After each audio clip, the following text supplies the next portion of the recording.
आप सभी को डाकू आदम की कहानी तो पता ही होगी कि कैसे वो एक आम इंसान से खतरनाक डाकू बन गया और कैसे उसने पूरे शहर में आतंक फैलाया। फिर कैसे वो अपने दुश्मनों से मारा गया और उसके बेटे ने उसकी मौत का बदला ले लिया। पर अब आगे क्या? आखिर आगे की कहानी में क्या हुआ? डाकू का बेटा जूनियर आदम डाकू अपना बदला लेने के बाद कहाँ गया?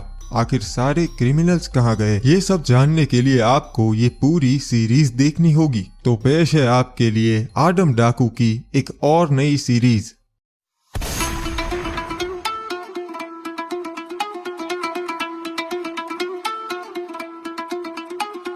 ओए चलो, अब जो काम करने आए हैं वो करते हैं। खून डालो सबको। भाई, पर ये करने की क्या वजह है? हम कुछ और भी तो कर सकते हैं। जैसे कि हम हमारा कारोबार चला रहे हैं, वही इससे तो पुलिस हमारे पीछे पड़ जाएगी। तेरा काम सिर्फ मेरे लिए काम करना है, कुछ और नहीं। और एक काम कर, चल सबको लूट ले, इससे हमें ज्यादा पैसे मिलेंगे। ठीक है बॉस, जैसा आप कहे। अभी सबकी जेबें खाली करता हूँ। साहेब, जैसा आपने बोला वैसा कर दिया है। मैंने दोनों कैदियों को जेल भेज दिया है और दूसरी फाइलें भी रेडी कर दी है जिनको आपने बोला था। अरे साहेब, आप मेरी बात सुन भी रहे हैं या नहीं? कहाँ व्यस्त हो आप? तू सुबह से काम में व्यस्त होगा तावड़े। तूने टीवी पे नजर ही ना डाली होगी। एक बार सिर घुमा के देख ले क्या आ रहा से। आज के मुख्य समाचार। शहर के एक अच्छे एरिया में ताबड़तोड़ गोलियां चली। रात को 3 लोगों ने आकर 8 लोगों की हत्या कर दी। माना जा रहा है कि ये हत्याएं सिर्फ लूट के इरादे से हुई है। उन तीनों अपराधियों की अब तक कोई भी पहचान नहीं हो पाई। पर आखिर सवाल ये है कि हमारे शहर की पुलिस क्या कर रही है? शहर में क्राइम बढ़ता चला जा रहा है और अभी तक कोई भी एक्शन नहीं लिया जा रहा। अगर ऐसा ही चलता रहा तो ये शहर जल्द ही खत्म हो जाएगा। देखा तूने, आज तक ऐसा कभी ना हुआ। ये पहली बार हुआ से कि किसी ने ये किया। कितने लोग मारे गए। कुछ करना होगा। हाँ, मुझे पता है साहब, कुछ करना होगा, पर क्या करे? हमारे पास ऐसा कोई ऑफिसर भी तो नहीं है और ये गुंडे भी बहुत ज्यादा है। एक आदमी से मैं सोच रिया सू के इंस्पेक्टर हिपॉप को फिर से यहाँ बुला लूं। उसके अलावा हम नहीं हैंडल कर सकते यो सब। पर साहेब, काफी साल हो चुके। क्या आपको लगता है हिपॉप साहेब यहाँ पे आएंगे? मन ने पूरा यकीन से तावड़े कि वो जरूर आवेगा। उसे बुलाने की तैयारी करो। पर अगर इंस्पेक्टर हिपॉप आ भी गए तो फिर भी वो एक क्या कर लेंगे? पूरे शहर में बहुत ज्यादा गुंडे हैं, उनका धंधा भी बहुत बड़ा है साहब। मन ने सब पता से, पर हम उन्हें लीगली ना पकड़ सकते।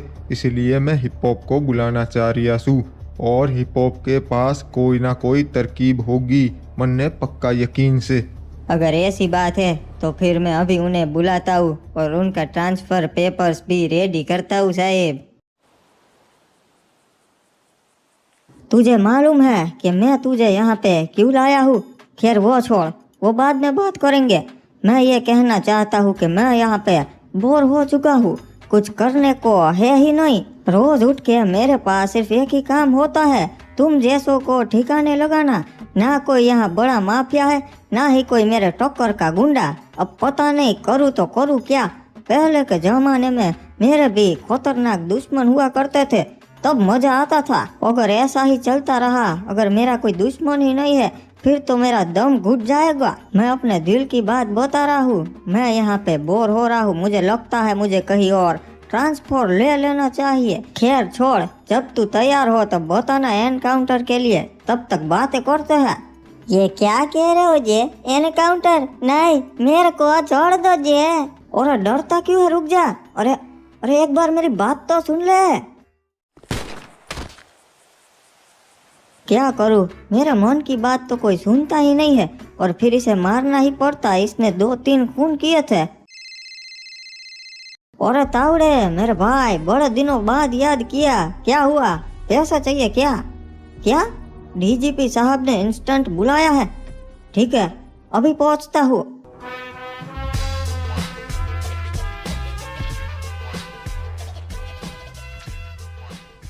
अरे भाई इंस्पेक्टर हिप हॉप, हमारा सबसे काबिल अफसर, स्वागत से फिर से आदमपुर में। कैसा है?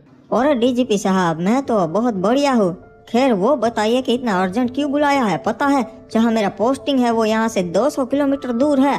रे चिंता मत कर हिप हॉप, तन्ने फिर से वापस ना जाना होगा। मैं थारा पोस्टिंग फिर से यहाँ करवा रियासू।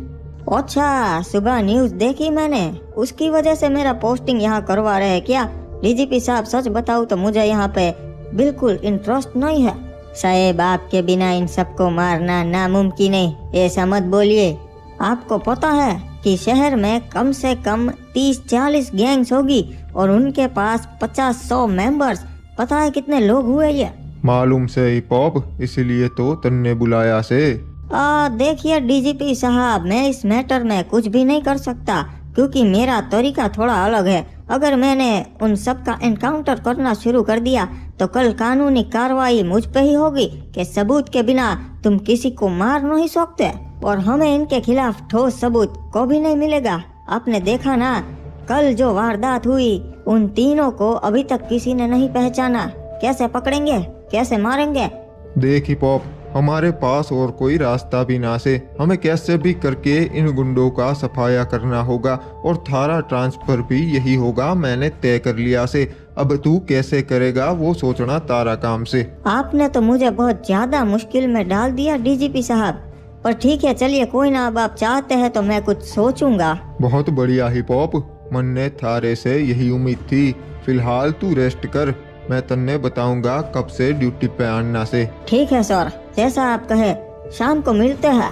साहब, ये यहाँ आने के लिए मान तो गए, पर आपको लगता है ये सब काम हम सबसे हो पाएगा? इसने डाकू को टक्कर दी थी, ये सब तो उसके आगे मामूली से। डीजीपी साहब का भी सही है, सिर्फ ट्रांसफर करवा दो और सारा बोझ मुझ पे थोप दो। इन सबको कैसे मारूंगा मैं? ना इनके खिलाफ मुझे कोई ठोस सबूत मिलेगा, और बोल दिया तू अपनी तरीके से कुछ भी कर ले।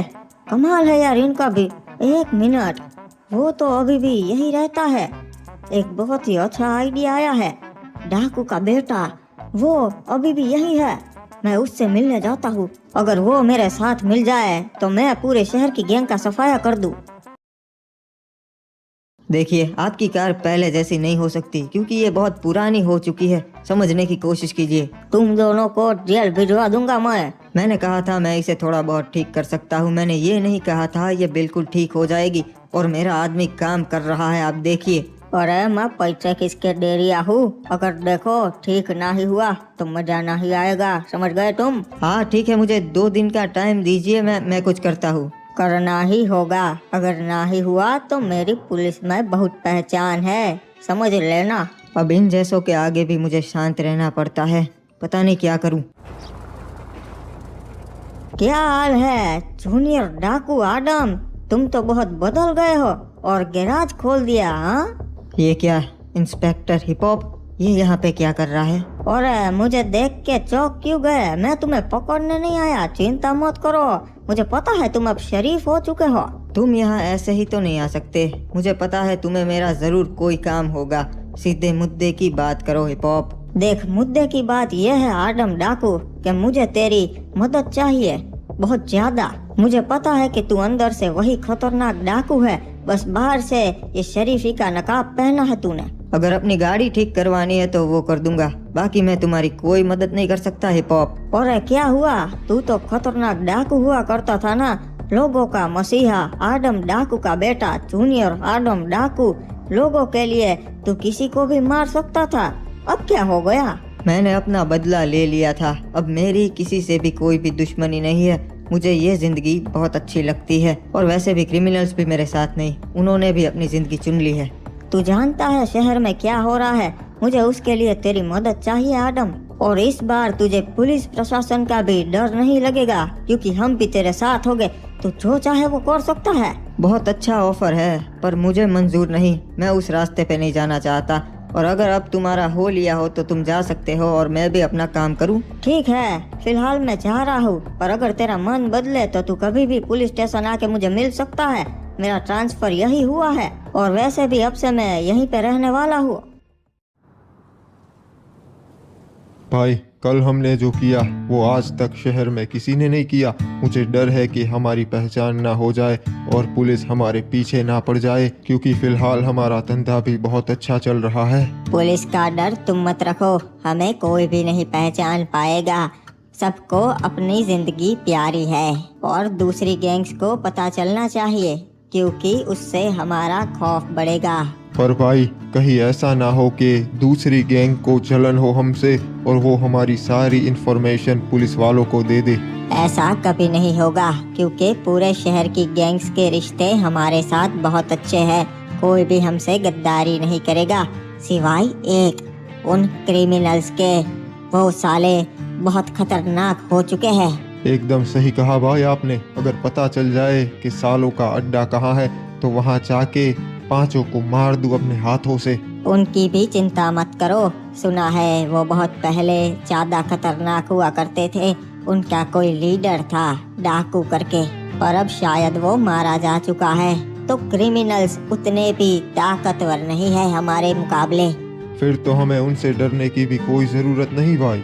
सही कहा। फिलहाल हमें एक ही चीज पे ध्यान देना है कि हम हमारा धंधा बढ़ाए और हमारे एरिया को भी बड़ा करें, जिससे हमारा गैंग खतरनाक हो। पता नहीं हिप हॉप अपने आप को समझता क्या है। उसे लगता है कि वो जो करवाना चाहता है मैं वो करूँगा। उसे लगता है मैं फिर से वही पुराना डाकू बन जाऊँगा, पर ऐसा कभी नहीं होने वाला।